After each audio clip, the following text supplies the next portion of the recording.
आप देख रहे हैं नेटवर्क 33 राजकुमार के साथ। तो चलिए पढ़ते हैं आज की कहानी की ओर। दोस्तों, मेरा नाम रोहित है और मैं किसी भी स्थित स्थान पर निवास नहीं करता। मैं कभी भी किधर भी अपना डेरा डाल लेता हूँ। दरअसल मैं एक गवर्नमेंट जॉब में काम करता हूँ और ये एक लाजमी सी बात है कि प्रति महीने गवर्नमेंट जॉब के दौरान हमारी तब्दीली होती ही रहती है, जिस वजह से मुझे कभी भी कहीं भी निवास करना पड़ता। लेकिन एक दिन की बात है, ये वो दौर था जब मैं मध्य प्रदेश में स्थित रेलवे स्टेशन के करीब पड़ने वाली उस दिन दुकान से थोड़ा सामान लाने के बाद वापस स्टेशन के बगल में मौजूद अपने घर की तरफ लौट रहा था। तो फिर अचानक मेरी नज़र पटरी के ऊपर खड़े एक छोटे से जानवर पर पड़ी। मुझे लगा कि इस जानवर की जान खतरे में है, तो मैं उसे दूसरी तरफ भगाने की कोशिश करने लगा।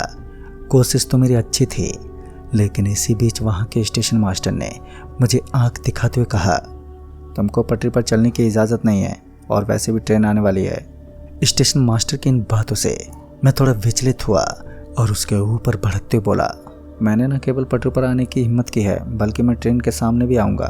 तुम्हें जो उखाड़ना उखाड़ लो। और मेरी इस बात पर वो स्टेशन मास्टर मुझ पर हंसते हुए बोला, मूर्ख लोगों से बात करने से तो अच्छा है इन्हें नज़रअंदाज कर देना चाहिए। और इतना बोलकर वो लाल और हरी झंडी लेकर स्टेशन की तरफ भाग गया। मेरे ऊपर की गई उसकी ये टिप्पणी मुझे बिल्कुल बर्दाश्त नहीं थी, लेकिन मैंने भी उसे एक मूर्ख समझकर उसकी घिनौनी राजनीति को नज़रअंदाज कर दिया।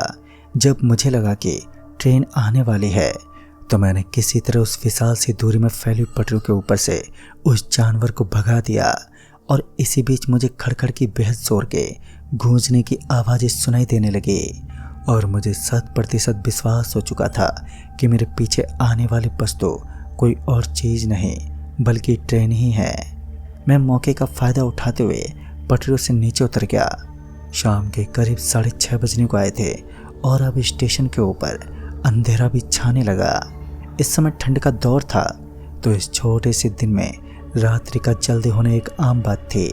मैं स्टेशन की उस जगह को चीरता हुआ वापस अपने घर की तरफ बढ़ रहा था कि तभी मुझे पटरियों के बीचों बीच एक और सफ़ेद कलर का शर्ट नज़र आने लगा। और इस बार ऐसा लग रहा था मानो उस ट्रैक के बीचों बीच कोई लड़का खड़ा है।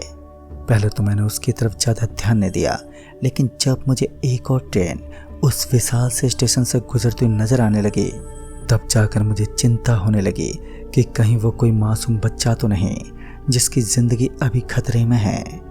मैं उस शख्स को देखने के लिए उसके थोड़े करीब गया, तब तक ट्रेन पहुंच चुकी थी।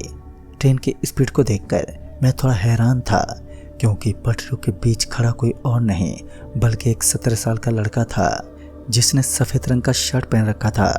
मैं उस बच्चे को वहाँ से हटने का इशारा भी करने लगा, लेकिन उस लड़के ने अपने पाँव किसी पत्थर की तरह जमा रखे थे और फिर ट्रेन ने उसे सिर्फ कुछ पल में ही कुचल कर रख दिया। ये दृश्य बहुत ही घातक था। उस बच्चे को चीरने वाली वो आवाज़ मेरे कानों में गूंजने लगी। उस ट्रेन का एक ऐसा साया मेरे दिल में छप चुका था। ट्रेन के तकरीबन 28 डिब्बे गुजरने के बाद वो ट्रेन पीछे से एकदम खाली दिख रही थी। जब तक पूरी की पूरी ट्रेन वहाँ से गुजरी, तब मैंने देखा कि वहाँ खून के धब्बे का कोई भी संबंध नहीं था। चारों तरफ यूँ खाली स्थान को देखकर एक पल के खातिर तो मेरी आंखें खुली की खुली रह गईं, क्योंकि मैंने कुछ ही पलों पहले एक बच्चे को उस ट्रेन के नीचे आते देखा था और वो अब वहाँ नहीं था। उस वक्त मेरे हाथ और पैर फूल चुके थे और अब मेरे अंदर बिल्कुल भी हिम्मत नहीं थी कि मैं उन पटरियों के ऊपर जाने की थोड़ी बहुत भी हिमाकत कर सकूं। तभी मैं पीछे मुड़ा और वहाँ से निकलने लगा। उस दिन मैं किसी तरह अपने घर पहुँच गया, लेकिन एक गहरा भय मेरे दिल में बैठ चुका था। बार बार मुझे डर की एक आंधी सता रही थी। पता नहीं क्यों मुझे बड़ा ही बेचैन सा फील हो रहा था। और ये बात तो सत्य है कि जब हमारी आंखों के सामने कोई भयानक हादसा होता है, तो वो हमारी आंखों में किसी खौफ की तरह चलने लगता है। बार बार वही दृश्य मेरी आंखों के सामने घूम रहा था और मैं अपने उस घर में अकेला ही रहता था, जिस वजह से मैंने इस बारे में ज़्यादा नहीं सोचा और खाना खाने के बाद अपने बिस्तर पर लेट गया। दरअसल मेरा सोचना था कि थोड़ी देर के बाद मैं अपनी नींद ख़त्म करके फ्रेश होने के बाद ड्यूटी पर लौट जाऊंगा। दरअसल मैं एक पुलिस कर्मचारी हूँ और मेरी ड्यूटी में तब्दीली होती है। रात के तकरीबन 3:30 बजे के बाद मुझे उस जगह पर पहुँचना था जहाँ पर मेरी ड्यूटी थी। इससे पहले मैं रात के तकरीबन 8:30 बजे के आसपास ही अपने बिस्तर पर लेट गया था ताकि मैं अपनी नींद पूरी कर सकूं। समय समय की बात है, जब जब इंसान के खतरों का समय आता है तब तब उसके ऊपर किसी ऐसी चीज का साया मंडराता है जिसका खौफनाक रहस्य कोई नहीं जान सकता। सिर्फ एक हकीकत इंसान को बैकफुट पर धकेलने के लिए काफ़ी होती है। फिर रात के 3 बजे झटके से मेरी आंख खुली तो मुझे लगा कि मेरे बिस्तर के पीछे कोई खड़ा है। इससे पहले मैं पलटकर देख पाता कि मुझे एहसास हुआ कि एक हवा का झोंका अचानक ही कमरे के अंदर से गुजर गया और वो इतनी तेजी से गुजरा कि मेरी आंखें एक पल के लिए बंद हो गईं। सन्नाटा और ऊपर से सुनसान अंधेरी रात में चारों तरफ के दृश्य को ठीक से देख पाना भी आसान नहीं था, मगर मैं किसी तरह पहले तो फ्रेश हुआ और इस वक्त लाइट भी नहीं थी। फिर तत्काल ही मेरी नज़र उस स्टेशन की पटरियों पर पड़ी तो मानो मेरे पैरों तले से ज़मीन ही खिसक गई, क्योंकि इस बार फिर वही सफ़ेद कपड़े पहने हुए एक लड़का मुझे अभी भी पटरियों पर खड़ा हुआ दिख रहा था। मुझे ऐसा लग रहा था मानो मैंने इस लड़के को पहले भी कहीं देखा हो। और फिर मुझे याद आया कि इस लड़के को तो मैंने कल रात को ही इन्हीं पटरियों के ऊपर देखा था। उस वक्त मेरे दांत आपस में टकरा गए। एक तो ठंड थी और ऊपर से दिल दहला देने वाले इस नज़ारे ने कहीं ना कहीं मुझे दहशत के बादलों में उड़ेल दिया था। अब मेरी सांसें थमने लगी थी, मगर उस समय रोशनी का कोई नामो निशान नहीं था, तो उसके ऊपर लाइट मारकर देखना भी मेरे लिए नामुमकिन था। मैं उसे ऐसे ही देखता रहा और जब मुझे कुछ ज़्यादा ही भय महसूस हुआ तो मैं अपना हाथ पकड़े चुपचाप कमरे के अंदर लौट गया। कमरे के अंदर लौटने के बाद भी मुझे बहुत जोर की कपकपी फील हो रही थी। मेरे शरीर में सनसनी से मची हुई थी और इतने में ही मुझे एक आवाज़ आई, भाई साहब कुछ खाने को दे दो ना। इस आवाज़ को सुनकर ये पता लगाना बेहद आसान था कि अवश्य ही कोई बच्चा बाहर भीख मांग रहा है, लेकिन इस वक्त 3:15 बज रहे थे और इतनी रात को कोई भी बच्चा भीख कैसे मांग सकता है। लोगों की तो आंख भी नहीं खुलती और ये बच्चा यहाँ पर कैसे है। मैं यही सोचता रहा और बाद में मैंने हिम्मत करते हुए घर का दरवाज़ा खोला तो सामने कोई नहीं था। ये सब देखकर मुझे एक पल के लिए राहत की सांस मिली, लेकिन मेरी राहत का ये पहाड़ बहुत ही जल्द टूटने वाला था। मैंने अपना बैग उठाया जिसे लेकर मैं अपनी ड्यूटी ज्वाइन करने वाला था और मैं अपने घर से बाहर निकल गया।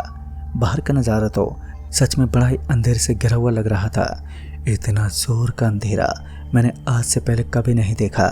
खैर मैं पटरी को पार करता हुआ उसके दूसरी तरफ पहुंचने वाला था तो मुझे डर तो बहुत लग रहा था और मैं अपनी तरफ से पूरी हिम्मत ठोंकते हुए आगे की तरफ बढ़ने लगा। तो इस वक्त मेरे शरीर में कंपन सा होने लगा। जब मैंने अपना पहला कदम उस रेलवे ट्रैक के ऊपर रखा तो मेरे पैरों के तले मुझे किसी चीज़ के होने का एहसास हुआ।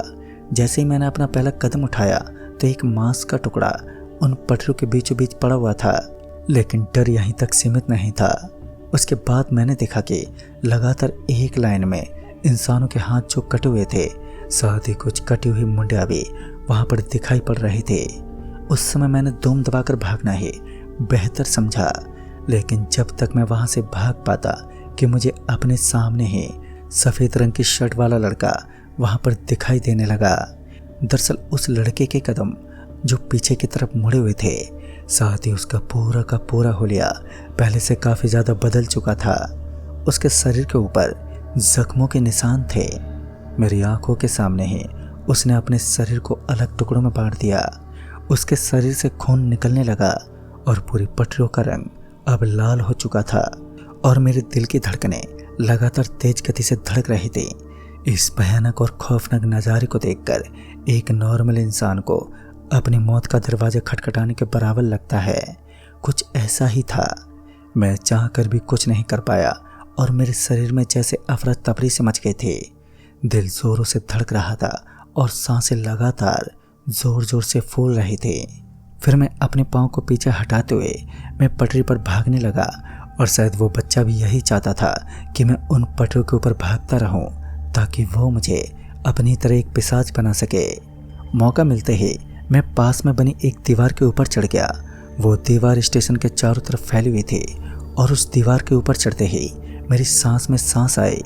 लेकिन अब मैं रुका नहीं और सामने की तरफ भागता ही रहा, क्योंकि मैं जानता था कि ये पूरा का पूरा स्टेशन ही हॉन्टेड है और जब तक मैं स्टेशन से निकल नहीं जाऊंगा तब तक मेरी जान खतरे से बाहर नहीं आएगी। मैं अपनी ज़िंदगी को बचाना चाहता था, जिस कारण मैं जल्द से जल्द अपनी तीव्र गति के साथ आगे बढ़ता रहा। वैसे मैंने काफ़ी सालों से ही अपने अंदर दौड़ का एक ऐसा मुकाम बनाया था जो आज मुझे बहुत साथ दे रहा था। मैंने अपने बचपन से ही रनिंग का एक नियम सा बनाया था जो आज मुझे बहुत काम आ रहा था। लगातार दौड़ने के कारण मेरे पेट में भी दर्द होने लगा, लेकिन जब मौत पीछे लगी हो तो इंसान अपनी ज़िंदगी को बचाने हेतु कोई भी प्रयास करने में नाकाम नहीं रहता। फिर मुझे थोड़ी ही दूर आगे एक रोशनी दिखी और ठीक से देखने पर मुझे पता चला कि सामने की तरफ से दिखाई देने वाली रोशनी उस स्टेशन के बगल में पड़ने वाला एक पुराना स्टेशन था, जिसके ऊपर एक कर्मचारी और उसकी टीम रात के करीब 3 बजने के बावजूद भी काम पर लगे हुए थे। जब तक मैं उनके पास पहुंचा तो मुझे लगा कि मैंने खुद अपनी मौत को आमंत्रित किया है, क्योंकि मैंने पाया कि उन सभी की बाहों से खून निकल रहा था। साथ ही उनमें से कुछ लोग तो आधे ज़मीन में गड़े हुए थे। और उसके बाद मुझे यकीन हो गया कि सच में ये पूरा इलाका पूरी तरह से हॉन्टेड है। मगर मैं वहाँ के एक एक रास्ते को अच्छी तरह से जानता था, जिस कारण मैंने एक गली में दौड़ लगाई और मेरे साथ रहने वाले एक पुलिस कर्मचारी जिसका उसी गली में घर था, तो मैं किसी तरह उसके घर के पास पहुंचा और उसके घर में पहुंचने से पहले ही मुझे कुछ दिखाई दिया। ठीक से देखने पर पता चला कि अजय टॉयलेट करने के लिए अपने घर से बाहर निकला था। दरअसल उसका नाम अजय ही था और तब तक मेरी आत्मा को कहीं जाकर थोड़ी बहुत शांति मिलने लगी। मैंने उसे पूरी बात बताई और फिर उसने मुझे किसी तरह तकरीबन 4:30 बजे के बाद ड्यूटी पर छोड़ दिया। फिर मुझे पता चला कि जो लड़का मुझे दिखाई दिया था वो उन्हीं पटरियों पर काम करता था, लेकिन एक दिन ट्रेन की चपेट में आने की वजह से वो बुरी तरह से कुचला गया। हालांकि उसके साथ साथ कई लोगों ने मृत्यु के दरवाजे को खटखटा दिया। कहते हैं कि उस दिन के बाद रात के बाद पटरियों के ऊपर आत्माओं के भटकने का सिलसिला एक आम बात हो गई है। दोस्तों, तत्पश्चात मैंने उस घर को अलविदा कह दिया और आज मैं उस घर को तो छोड़ो और उस जगह का भी नज़ारा देखने से बुरी तरह से कांप उठता हूँ, क्योंकि आज भी उस वीरान इलाके में वो काली शक्तियाँ अपना बसेरा डालकर वहाँ पर जमी हुई है, जिनका नाम उस स्टेशन पर दहशत के काले बादलों को मंडराने पर मजबूर कर देते हैं। फिर उस दिन के बाद मैं उस स्टेशन पर कभी नहीं गया। तो दोस्तों, इस कहानी में बस इतना ही। तब तक के लिए बाय एंड टेक केयर।